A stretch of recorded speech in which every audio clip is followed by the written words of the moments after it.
Farmer Producer Organization Chapter 4 Part 1 Moving Beyond Aggregation. When farmer producer organizations first took shape across rural India, much of the focus was naturally placed on aggregation.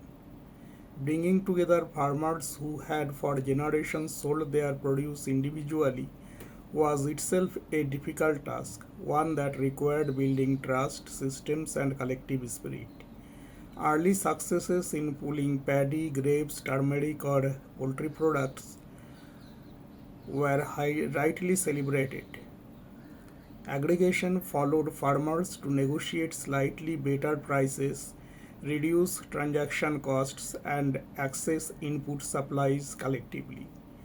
However, as the APO movement matured, it became increasingly clear that aggregation was only a beginning, not an end.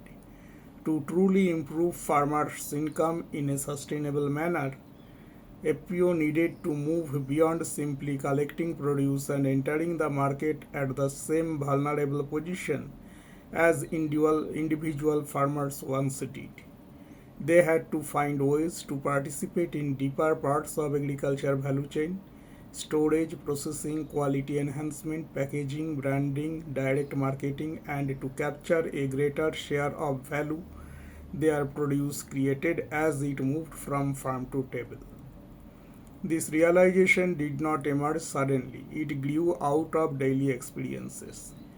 Field reports from 2010 to 12 showed that even after aggregation, many APOs faced these thin margins. A study conducted by NABARD found that over 70% of first generation APOs earned a trading margin of less than 5% after accounting for transportation, weighing, grading, and administrative expenses.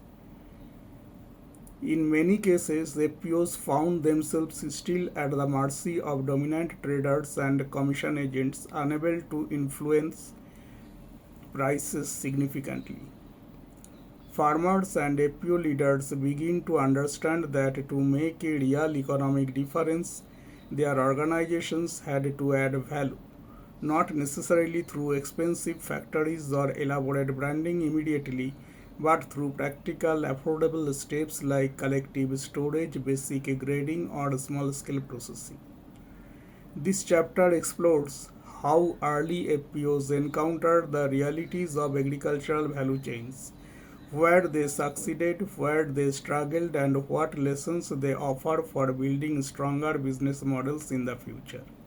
It looks at how collective marketing evolved beyond first attempts at aggregation, how different business models were adopted, and how new strategies for value chain participation gradually took shape. The story of value chain and APOs is not a simple march from farm to fortune. It is a journey that continues to redefine how India's small and marginal farmers see themselves, not just as producers at the mercy of markets, but as organized participants in them. Thank you.